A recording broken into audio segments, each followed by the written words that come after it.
Okay, we're here post-game as the Yellow Jackets celebrate a 79-69 win over Mount Union on Senior Day and the final home game of the regular season. Head coach Tom Heil and senior guard Jay Battle, junior guard Michael Quiring.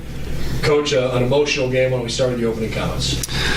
Yeah, a great win for us, and proud, man, was an understatement for how I feel just about our guys and our two seniors, these two guys sitting next to me. These two mean a lot to me on a personal level, beyond a basketball coach and my family. So we, Senior Day was a big deal for us to send these guys off.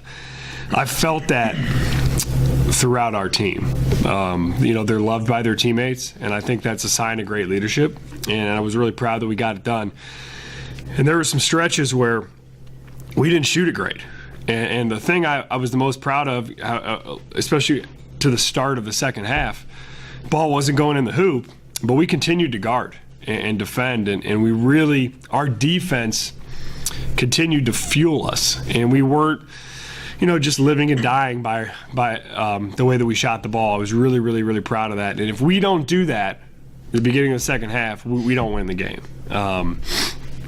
So really proud of that, I think. And the other thing I'm really proud of, we called a timeout, I don't know, maybe 8 minutes left in the game, and, I got after these guys pretty good about the offensive rebounds that we were giving up. I thought they were making us help quite a bit, and we were out of position, which had a lot to do with it. But we were giving them way too many chances. They are way too good to give them 2 and 3 shots at the hoop. How they responded, pretty proud of. We have tough kids in white jerseys tonight, and they showed it to finish the game. So really, really proud of these two guys. I mean, talk about a heck of a stretch for number 3 here. Scored about 12 points in 2 minutes, and really I think that's the sign of an elite competitor.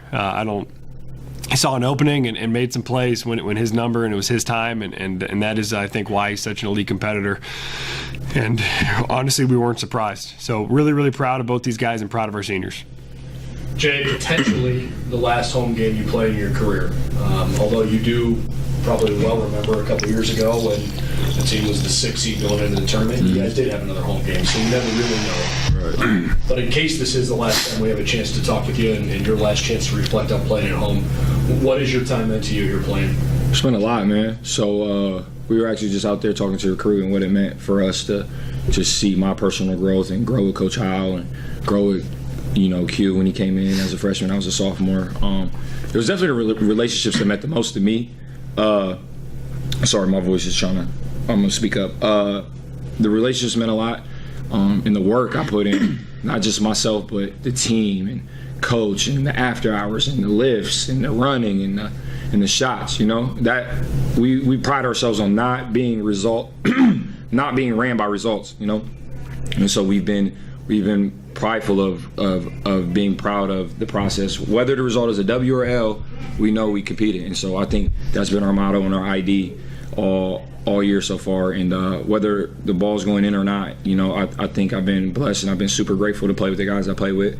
I've learned a lot from the older guys and I've taught a lot to the younger guys. And I've definitely got some game for Coach Heil and Coach Schmidt and Coach Cook, Coach Keontae, everybody, man. So I'm not emotional yet, and I hope to stay away from that because we're going to keep playing. But it really hasn't hit me yet, but it will eventually. But right now I'm just joyful of everything, and everyone that's been a part of this, and proud of myself as well. So, Q, how about that stretch in the second half where it wasn't that you didn't have shots falling, you just didn't have a lot of opportunities, facilitating, doing some other things. You took one shot in the first half. As a team, 2 of 17 to start the second half, 0 of 9 from 3 the first 9.5 minutes, and then all of a sudden you got 2 good looks right in front of the student section, put them in, got to the rim a couple times. It felt like that stretch. I know you guys take pride in doing things as a group. Like you single-handedly took what was a 1-point game and made it a 10-point game. Were they just the looks that you liked? Like how did that whole stretch work for you? Yeah, I remember the first 3 that I knocked in. I forget, it might have been Luke or Jay or someone passed me wide open in the corner. Got that one to go, and then Jay passed me one in transition. It was just kind of like on the fly, like you don't have time to think about it. Went up, went in, timeout, and all the guys were just congratulating me. And right there, that's kind of the idea of like Jay said, identity of our team. One guy steps up. It's been Jay for a lot of the games for us, stepping up, making shots when we need it. And other games it's been other guys. Nader has had a lot of good games. Ty, where it feels like it's one effort, but really it's collective throughout the whole season. And even in games when things aren't going well, the team come together. And then sometimes you'll have one guy score a little bit in a row. So I guess tonight was, I had one of those stretches. I thought they were playing some pretty solid D on Jay. I know they're helping off a lot off of me, which probably clogged up the lane. Sorry about that, Jay. But, So good. yeah, but I mean, his effort the whole season is what kind of helped spark that for me today. So, really I just want to do whatever I could to help, send the, hopefully maybe it's not our last game at home this year, but really just whatever I could do, whether it's guarding Bauer Malone as tough as I could or, scoring, a couple baskets in a row, whatever I could do to, help send those guys off was what I was looking to do, and we got the dub, so. Definitely did that, man. That's what matters. Coach, let's go back to the second half. And I don't necessarily want to focus because you talked about the stretch where rebounding was struggling. Tommy Stenger in particular, who I think had 19 points tonight, I feel like 4 or 5 of his baskets were unguardable. Runners, floaters in the lane, it didn't matter if they had the 6'11" kid guarding him or not. Like, he was just putting the ball in the bucket. Are those easier to swallow when you're looking up at the board, you can kind of see the lead slipping away a little bit, and you see guys putting shots in that you just don't think, man, I'm not sure we could do much about that, as opposed to, boy, we had a tough time closing down, we gave them a basket. Is that a little bit easier to handle? Yeah, so how I evaluate our defensive possessions, I really try to not let it be about whether they score or not. We want to really focus on everybody's got a job to do the entire defensive possession until we finish the play. And I'm really trying to evaluate, are we doing our job? And I think some of those buckets Stanger got, we were probably doing a good enough job on him, and he's just a really good player. He's long, he's 6'3", but there were some times we weren't. And he was just getting right to the restricted arc, on one dribble or two dribble. And that was when the frustration kind of sets in. And I think good teams and good players have feel. And as a guy like that starts to get going, our guys I think are pretty good at changing the matchup without necessarily maybe me having to do it. And I think these guys in particular, they're 2 of our best defenders, do a great job of that. And that's probably an area that we could have been better tonight, because I do think he really did hurt us. And sometimes when a guy like that gets going, you can play great defense and a guy makes a play, you just tap him on the butt and good play, and you go try to score on them. But he's a great player. He made some plays tonight. So I was proud for the most part of the way we defended. The only issue I really had was on the glass. I don't think we rebounded it like we're capable of. So hopefully that's something we tighten up so we can be better on Saturday and end this regular season with another win. Jay, I want to ask you about Saturday's upcoming game. You're playing against an Otterbein team that I don't know if they know it yet. They're not going to make the tournament. They're going to finish at 9 because they would lose a tiebreaker to Muskingum even if they finished 9. Otterbein's lost 7 games in a row, and this is the first game of the season for them. You're one of the 2 seniors on this team. That is a really, really dangerous team to play when they have nothing to lose. Unbelievably dangerous. How do you try to make sure that you guys are not just mentally ready to go, but maybe not over-revved up, over-focused for a game like that? Well, I think you just hit on it. I think our best quality of our team is that we're together. Like tonight, we'll all go to the basketball house and just kick it and watch whatever NBA or college game is on, and then get to bed. And just like we will tomorrow, we'll get together. We'll all be here about an hour before practice and just making sure our minds are light, and our bodies are feeling good. And we'll get treatment before practice, and then it's the same vibe in practice. When we're allowed to goof off, we'll goof off. But when it's time to get settled, and be focused, we'll be focused. So I think just keeping those habits, and we've definitely harped on that a lot, is forming good habits and maintaining those good habits at a consistent rate, And so you took the words right out of my mouth. I think that makes the game even more dangerous now that they know they're out. And so though we don't want to be over-focused, we definitely want to be locked in, And I don't know if the people remember the first 15 minutes of the game here, they were completely outplaying us. And we didn't have no answer. We let their guys shoot exactly what we didn't want them to do. We let their bigs go strong hand. We let their best player, Jay Joseph, go right hand and offensive rebound and push us under. So definitely a bit of emphasis.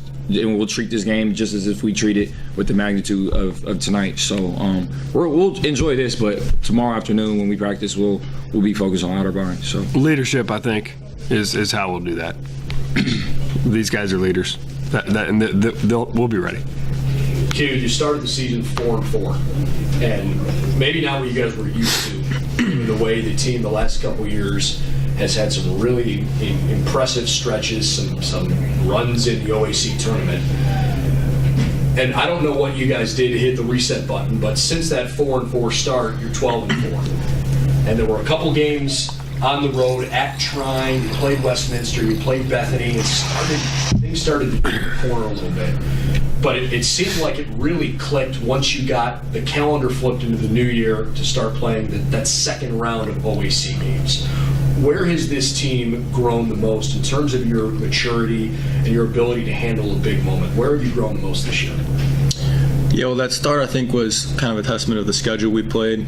I think the 4 teams that we lost to were all very good teams. Not that that's any excuse, but I think the area we've grown the most is kind of finding our identity, what we want to do on the offensive end, staying consistent with that. Kind of sharing up what we want to do on ball screen D. I know there's times early in the year we were kind of switching up, what we were doing. I think we kind of found our identity in that area as well. And then just kind of focused on the details, and really coaches stress the details. I feel like I hear it every time in film a lot of times because, I don't know, I feel like me and Jay kind of get it. Yeah, these two guys get it probably the most. So I think it's like That was deserving, I'm having though. nightmares about it. But, I think we just shore up those details, being in our spots defensively all the time so that, when there are lapses, guys get around someone, we're there to help. And offensively, like I said, just really, find our identity and staying consistent with what we're running and moving the ball. And I think we've also become a way closer team as we've gotten further into this season. And I mentioned this in a podcast we did. Those close teams are the ones who can end up making runs. So I'm really excited to see what this team can do. Coach, I want to leave the last word with you. The other senior who's not sitting up here, you've kind of sung Jay's praises just tonight, but all season long. Your thoughts on Kyle, his legacy, what he means to this team? Tough to do, in a minute or two. But Kyle Nader, one of the things that's hard for me, my son now is over like a little bit over 3, turned 3 in October.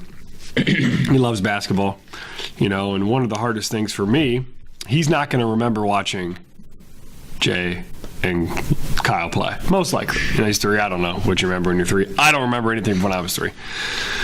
And how that specifically stinks with Kyle Nader is if my son wants to be an athlete and he wants to compete and he wants to play basketball specifically, that's how hard you play. And that's what I would tell him and show him. It's easy I could talk about it until I'm blue in the face, but the way that I would try to communicate that to him is like, hey, buddy, watch this guy play. Watch this guy compete. And he does that as well as anybody I've ever coached my entire career. He only has one speed. And we honestly have to try to chill him out sometimes. And because he puts his body on the line every night, he plays with absolute reckless abandon. He plays hurt. He plays tired. He plays really hard when it's not going well for him. He plays really hard when it is going well for him. He's just a great competitor. He's one of the best competitors that I've ever been around. And, that's on a personal level. That's the hard part for me is, I'm going to have to explain that to my son, and he's never going to actually remember him playing. So, Kyle's legacy and Jay's legacy will essentially live on through our players and the relationships and the impact that he's had on Q and that Q has on Luke and that Luke has on Matt. And you go down the line, that's, I think, how really guys' legacies in a program, it's the relationships and how they impact people. But Kyle's legacy will also be, this is how hard you play. You try to play as hard as Kyle Nader. And frankly, I think it was a big deal for Luke Schaefer. And he's come on. I mean, since he's been put in the starting lineup, he's had an unbelievable year. Incredibly proud of him. And it was as simple as, hey, you got to try to play as hard as Kyle. No matter what, try to play as hard as he does. And when he does that, Luke's a pretty good player, and we really believe in him. And I think that's a testament to Kyle and his leadership and the impact he's had. And, I'm going to miss him. He's an incredible competitor, and everybody affiliated with this institution should be proud of the way that he's represented us out there and competes. Sure.